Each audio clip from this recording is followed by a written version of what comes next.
Hello and welcome to another episode of Craft. I'm Carlene Ling and my guest today is Stylo Starr, an amazing artist from the Hamilton, Ontario area. Stylo, how are you today? I'm great. Thank you so much for Great. having me. It's an honor. Thank you for being here. Let's just get right to it. The reason why I wanted to talk to you is about this amazing thing here, if you can see it, exhibit that you had done called 89 Dames. Um, and that's how I actually came across your work. I'm all about, seeing images of Black women in art and things. And so I wanted to know more about you from that day. First of all, I want to say thank you for allowing us to use one of your exhibit spaces as the backdrop for one of our craft shows. So, yay, it was awesome. So, I want to talk to you a bit about. I was looking at your website, and it says that you started this journey in art a long time ago. What were your inspirations to start doing this as a career? What started the whole journey? Uh, where do I even begin? I've always been a really creative person. I like making things with my hands. As a kid, I was always kind of just in my room making things, using my imagination as my drive. And, through school, I wasn't really sure what I wanted to go on to be like in high school when they start pressuring you basically to figure out what your future is. Yeah, And I think I initially wanted to go into psychology and just realized that the work and the course load just was not yeah, what uh, so quite a but bit I of. was also still very creative and one of the people who started like art clubs in my school revolutionized the way art was kind of exhibited in the schools. We had paintings taken down in our high school because it was a fire code. So Mm, I proposed we start painting murals on the walls themselves instead. And mm. that took off. Um, and so, once I realized that that's kind of my direction, I decided to go to school for visual arts. And it's just always been my driving force to keep creating. Yeah, it's just kind of always been a part of my life. Your life, yeah. We're glad that you chose that path. I mean, I think you would have made a good psychologist, though. I attended one of your classes last weekend, and I observe how calming you are and how people want to speak to you. So maybe you should think about it as a second career. But you Well, know, I feel that it definitely informs a lot of my practice already. Like the way that I approach collage is a mix mhm, of breaking down blocks or kind of accessing things that maybe have been unconscious in the mind, not just on paper or on mhm, board or whatever you're actually physically working on. mhm. Collage can kind of do a little, actually much more than that. Okay. So collage, you mentioned, that's one of the art forms that obviously you've mastered. Is there other things that you do? And I feel like every time I make something new, I'm learning something newer about collage. Like I'm Mhm, always kind of experimenting and learning new techniques and realizing how collage can actually take on so many different shapes and forms and how it can talk about almost anything. mhm. So that's thank you. But yeah, I'm still kind of learning collage. But as far as any other medium, I do love film photography. Mhm. Um, I am kind of dusting off some of my writing. Maybe we'll be doing some of that in the future. I'm not really Mhm. sure. But collage right now is like my driving force. Nice. I mean, the beauty of collage is it's never the same each time. So you are actually, you're mastering each one by just innovating and making it interesting each time. The thing I wanted to know, so in in the Hamilton area, is that where you grew up? Yep, born and raised. Right. So as a Black artist, did you feel that this was something that you could excel in, or did you encounter any barriers in the journey to push yourself into this field? Because you've obviously made your mark. People know who you're who you are. They know your name. But were there any barriers that you felt that were there as a Black artist in the Hamilton area? Yeah, I mean, the recognition certainly didn't come without adversity. I was practicing before Stilo Starr was like my name. Hmm. I was practicing under like my government ID, and I Hmm. wasn't really getting any attention right out of school. Not a lot of community support or outreach or anything like that. Hmm. Um, but I mean, I was also a very like new artist. I just graduated, so that was kind of new. But even through school, my focus on the Black body and the Black experience kind of came out of um, just the kind of lack of recognition that that had in school. Art history and studio Hmm. classes were specifically European, Yeah. um, No. white, you know, Yeah. boring, dusty. It just wasn't something that I was able to see myself in. And then they're asking me to write about it and analyze Hmm. it, and it just Hmm. I couldn't get into it. So Right. I started seeking out Black artists, and this is like well over a decade ago. So I had just started learning about Jean-Michel Basquiat, Hmm. um, Kehinde Wiley, Chris O'Feely, Renee Cox, Mm. Betty Saar, Faith Ringgold, all of these Black artists that have been already creating Yeah. and had illustrious careers. And by the time I learned about them, I'm like, why isn't anyone talking about this? So I would do those, I would focus on those artists and I would write about those works, and then I would emulate my works on those pieces in school, and Hmm. met with a lot of resistance because the teachers weren't they weren't equipped, they didn't know, they weren't educated, they Yeah. just, their scope of focus just was not at all there. I don't know if that's changed, but a lot of my focus on Blackness came out of the deficit of that in my education and in the community. I mean, growing up in Hamilton, it's no lie that Hamilton was home to the Klan, like historically, Mm-hmm. between Hamilton and Burlington. Mm. Uh, there are stories you can look up. I'm not making this up, y'all. You can go and Google it. Um, and you know, a lot of that energy is still very present in the city. And as a Black woman, it wasn't easy. It still isn't easy. Hmm. It might be easier now living in isolation or in, you know, in quarantine, Yeah. because I don't have to deal with it. But you know, growing up and asserting who I was and asserting my identity and asserting my art was hard because it was hard for me to find other people who could also relate to these same images, who could see Right. what I'm seeing. So 89 Dames was actually see how far 89 Dames has gotten, and it had a local beginning. Like I wasn't sharing it in my regular like American forums. It opened at Center 3 downtown James Street North in Hamilton in Okay. October 2015. Okay. And then 2 years later at the Art Gallery of Hamilton, which was massive in 2017 for me at least. And then 2020, or yeah, 2020 at the Art Gallery of Burlington. So it's remarkable to see where the pieces attract attention, Hmm.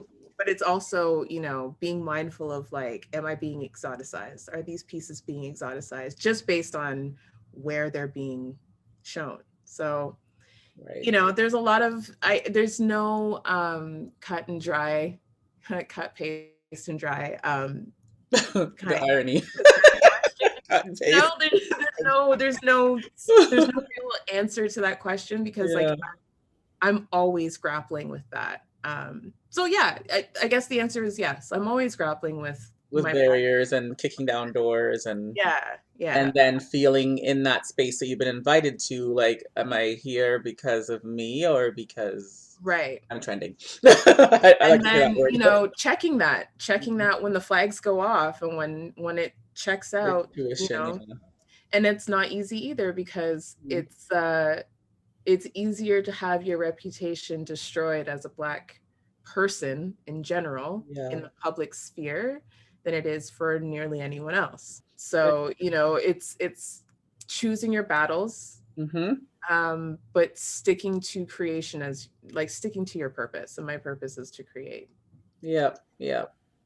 You mentioned that you had some Black artists that you had reached out to that kind of helped you to sort of feel confident within yourself as you grew. Have Mhm. you yourself been taking it on to be a mentor to other Black artists right now, like within the community or anywhere in Ontario or even in Hamilton? Not currently, no. The artists that I was reaching out, we were looking to collaborate on ways that we can like strengthen the foundation of the Black creative community in the Okay. city. And out of that was Cobra, the Coalition of Black and Racialized Artists, Okay. which currently is on hiatus. It was born out of that need of having some kind of Mm-hmm. incubation Mm-hmm. where we can kind of come in and either discuss hardships or share resources. Mm-hmm. And it was really, really helpful. But as far as mentorship, right now, I finally have a mentor. Like I don't consider myself ready to mentor anyone else yet. Really? There's just still so much. Oh yeah, there's still so much to learn, especially as far as curation goes. And I've kind of pivoted into that direction of art curation, and I'm working with Pamela Edmonds, who is, I believe, the first Black female curator at the McMaster Museum of Art. Okay. We're working on a mentorship right now to curate 8 Black Canadian artists. So, are there some artists in the United States that you've worked with in the past? I know you mentioned earlier in the interview that you had a connection of people in the United States, and then that kind of helped you as a Canadian artist. So, are you still connected with any of the groups in the United States? Not currently connected, but I mean, I received a lot more attention, I guess, from a lot of the artists in the States. There's more of a drive to network outside of their location. Mm, And Instagram and Twitter is really, really great for that. I've been really blessed to work with Flying Lotus. I've worked with the singer named Reese, who for me was like the Black rocker chick of my dreams when I was in high school. Her album How I Do was like a really big musical anchor for me. I've worked with Dame Funk, who is also another fantastic funk artist out of California. I have a big connection to music, and mm-hmm. music is one of my, I guess, one of my keys or one of my tools that I use to One of your help. muses. Yeah, one of my muses to Yeah, help drive my creation. And I vibe really well with musicians. And, an you know, artist. Yeah. sometimes they'll come and tour back in the day when things were open and things were normal. I would do artwork for them, and they'd come Wow. through and do a concert. And I'd like make my way to the front of the stage and be like, hi, I'm a big fan here. Thank you for coming. And, you know, just Wow. making that connection. I just never came across those opportunities locally. No. And I think through those connections, and I mean, Stylo Starr, the name kind of, I don't know where that came from, I to was be. just gonna ask you, where did that come from? And a It's mouthful of stars. Tell me the history of these things. so Mouthful of Stars was actually a compliment that someone gave to me online. I had posted a picture of myself, and the comment was that my smile looks like I have a mouthful of stars, which Aw. so sweet. That's So sweet. adorable. And that kind of stuck as my first nickname. Um, Stilo Star. So the last name Star is taken from Prince, who I am a lifelong eternal fan. I can see the purple. I've been a Prince fan since I was about 6 years old.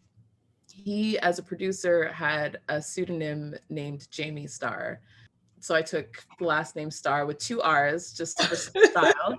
And because I like to throw style in, you know, people initially call me Stylo, which is fine. But I like saying it like Stilo because I have roots in French immersion education. So I'm like vaguely bilingual. Oh, Um, and then, you know, I think of 702's song Stilo, and I love that song too. Music again being one of my muses. So Stilo Star is just like a collage mishmash. That's literally who I am. I'm made up of so many different parts. wow. Yeah, so Stars that's just, how I see it. they just came together. Like when I saw your art and the colors was what attracted me. I guess as a musical background artist type of person, there Mhm. was something about your colors that you chose that were attractive to me, and not even knowing that you had this background working with musicians. And I was thinking, like, this is the perfect backdrop for what I need, for what I wanted to do. And then here now you're telling me that I was actually a little bit right. It can be the same song, but on a different day might give me a different Hmm. response, Hmm. but it's still a response to the music. I see that you call yourself, or you've been described as, a visual alchemist. Can you tell me what that is? That is another term that kind of came to me from on high. Hmm. There's a very mystical doctrine or a mystical air around that. And I kind of Right. really dig that kind of spooky witchy vibe. And I think that that's also what collage work is too, is the idea of taking all of these discarded found images or Yeah. elements, even, it doesn't even have to be Right. images, and creating something new. I do that visually.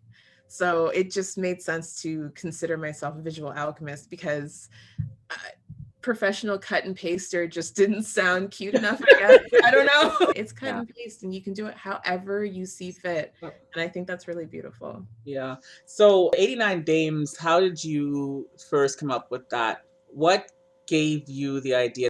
The idea was literally because I was tired of doing collages on my computer screen. I wanted to return back to cut and paste. So I learned photocopy transfer, a technique of photocopying or of gluing down photocopy pieces of paper face down onto like anything, any kind of surface, and then Mhm. removing the paper backing and only leaving the toner. So that's where that graphic black and white images of the ladies from the Jet magazines that's how they appear onto the collages. It's through toner transfer. The reason I was able to do so many is because at the same time, this is kind of at the turn of where everything started to become digitized. Mhm. So Google had digitized a whole bunch of Jet magazines issues from the 50s. And I Mhm. believe they were weekly digest magazines. So there was a lot. Mhm. So I was saving every single cover, every single image because the photography was beautiful. It was black and white. So it was graphic. It was perfect for me to work with. Right. So I had way more than 89 dames to work with, Mm. but I chose an 89 or a number. It just had a nice swing to the name. Again, like that musicality to my work. 89 dames just sounds like the name of an album. The goal was to do everything by hand. So I printed everything out in black and white, multiple sizes, multiple orientations. So they would be mirrored or they would be the same way. And Mhm. every piece came together 100% intuitively. There was no plan, there was no sketch. I would sit with the image of the woman and I would be like, what kind of color do you think she'd Mm. like? Yeah. What color lace? Because there's textile pieces or elements to each collage as well. So Right. like, what color lace should I add to this? And am I ripping? Am I tearing? Am I cutting? How am I putting her world together out of these colored pieces of paper and tissue? I didn't see enough Black women, and these were beautiful photographs. I was sick of, especially during that time in university, everyone's like furnishing their apartments with cheap art. And I'm Yeah. like, really? Is that it? Like, not even a Yeah. Dorothy Dandridge? Like, Yeah. we don't have any of Yeah. those? Yeah. Yeah, we do. So that was also that driving force. So find me at Stylo Starr, STYLOSTARR on Instagram. That's probably the best place to find me if you want to keep up with what I'm doing creatively. Thank you for your time. Thank you so much.